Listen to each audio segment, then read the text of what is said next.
máquina de conhecimento, e não de um conhecimento que representa o real, certo? Ela tem uma função instrumental, pragmática, uma função de utilidade. Né? Utilidade, essa palavra é meio maldita, porque quando a gente pensa em utilidade, sempre pensa materialisticamente, né? Em matéria, economia. Isso, utilidade para a produção de conhecimento. Agora,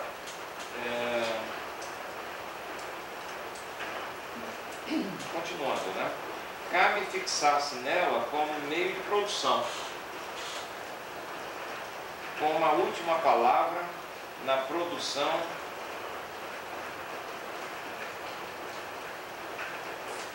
vamos traduzir. Não vou dizer. Em circunlóquios, numa produção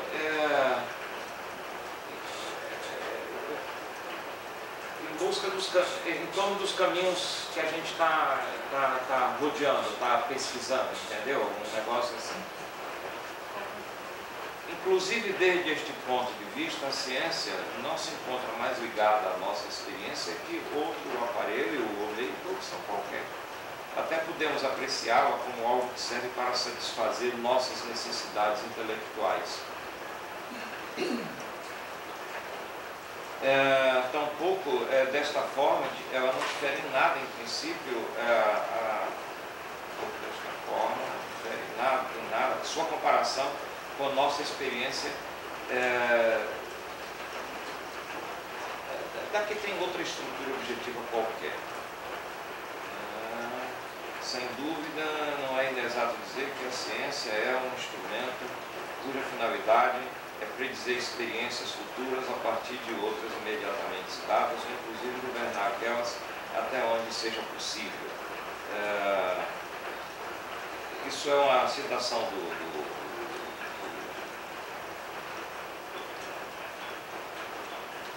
agora eu que não enxergo o número. Que número é esse aqui? Esse é o Frank, é a última citação. É isso que eu estou achando. É o 5 esse Frank. Porque o Frank é um positivista lógico. Né? Você vê quanto... reparem o aspecto pragmático. Né? Toda essa ideia de previsão, de conhecimento, isso tudo é algo que vem do pragmatismo, do instrumentalismo. Vamos ver a página 103 também.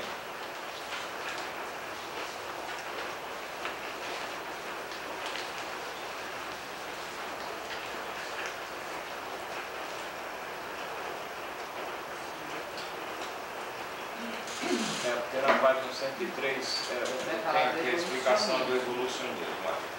Ele diz assim: escolhemos a teoria que se mantém melhor na competição. No meio do último parágrafo. No meio do último parágrafo. Tá grifadinho. Página 103, no meio do último parágrafo. Escolhemos a teoria que se mantém melhor na competição com as demais teorias.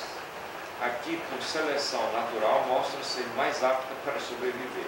E esta será a que não somente haja resistido aos testes mais exigentes, senão a que seja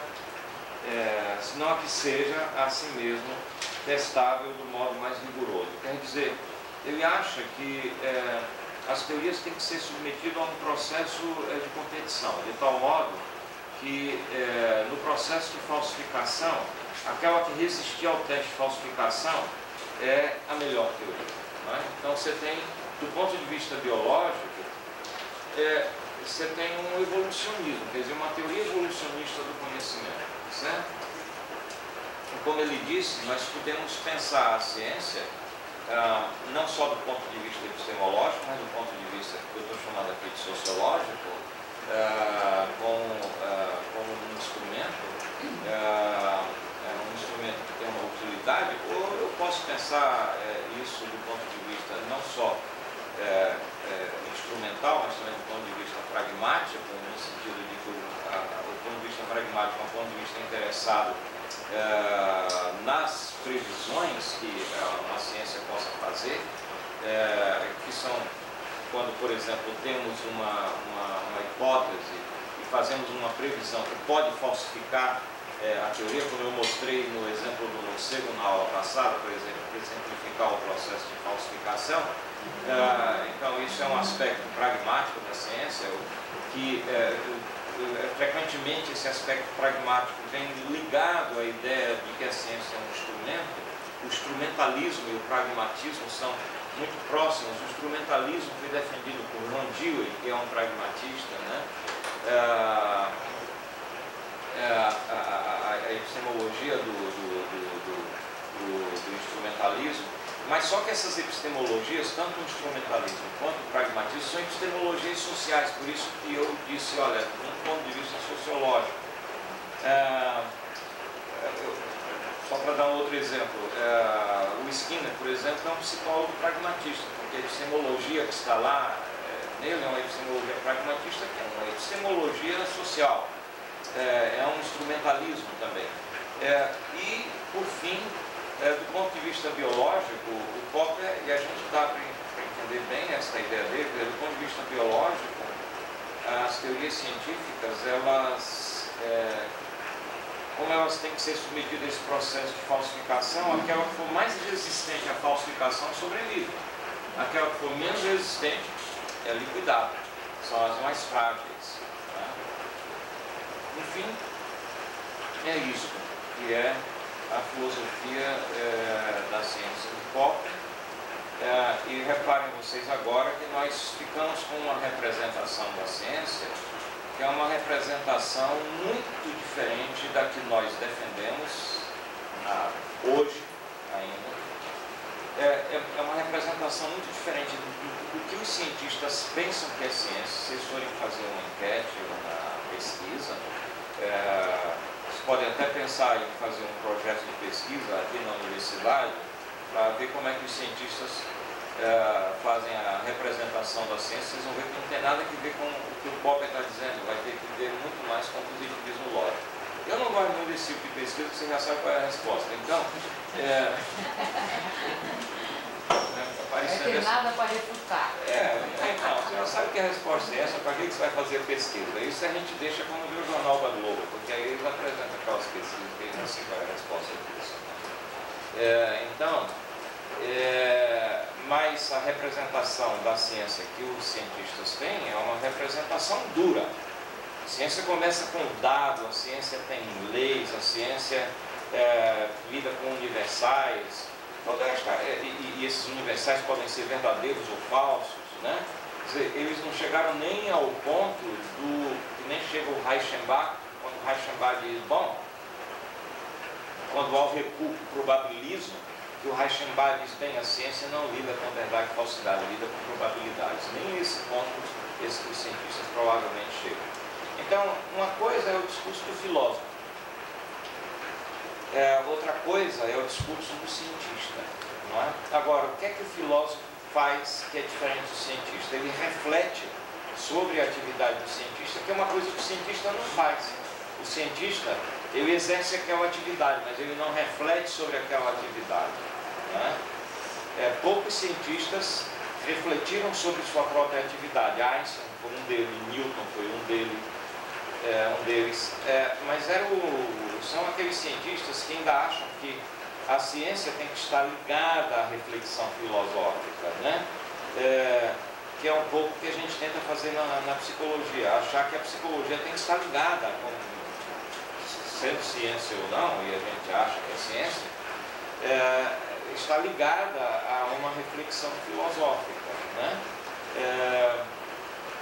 Agora, de qualquer modo, depois de todo esse roteiro e esse itinerário para chegar no Popper,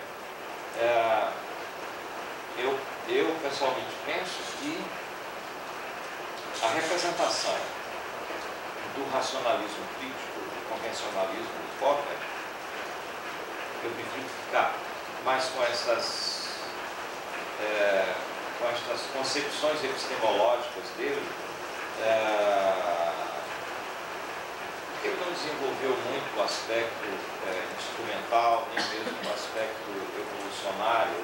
O problema dele é mais o racionalismo crítico mesmo, e o convencionalismo. eu acho que estas representações da ciência com uma razão crítica e uma convenção estabelecida entre os humanos nos dá uma representação mais plausível do que é a ciência. E, ao mesmo tempo, já pavimenta o nosso caminho até para a entrada do Thomas Kuhn, porque se a ciência é uma questão de convenção, então a ciência ela vai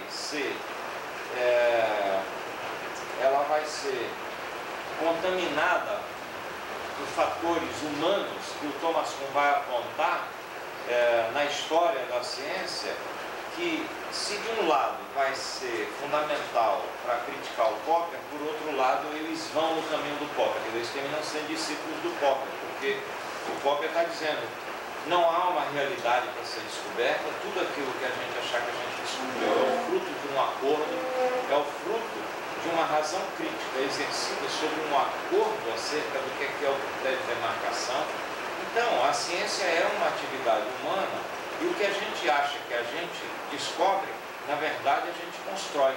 A realidade é uma construção do conhecimento resultante de um acordo entre nós, humanos, seres humanos. Então, aqui nós perdemos inteiramente a esperança de descobrir o real. Aquele mundo grego que buscava descobrir o real, descobrir a realidade, descobrir a obra criada por Deus e buscar uma comunicação e uma comunhão com Deus através dessa ponte, quer dizer, o Criador, a obra do Criador, e nós humanos contemplando a obra do Criador e, portanto, esta obra ser uma espécie de pontífice, de ponte entre nós e o Criador e, portanto, participarmos da mente de Deus, como pensavam os gregos, isso é um modo de participarmos da mente de Deus, tudo isso vai por água abaixo. Todo esse projeto de que a ciência é a contemplação e a descoberta do real é uma ideia grega que não é mais defensável. É uma pena, porque é uma belíssima ideia, não é? O mundo grego é um mundo muito mais bonito, mas esse mundo nosso agora é um mundo muito humano, né? Muito o resultado dos nossos próprios limites, né? Mas é a última palavra em filosofia da ciência, é o Popper. E ainda assim, como veremos daqui para frente, ele vai ser bombardeado no nosso próximo capítulo.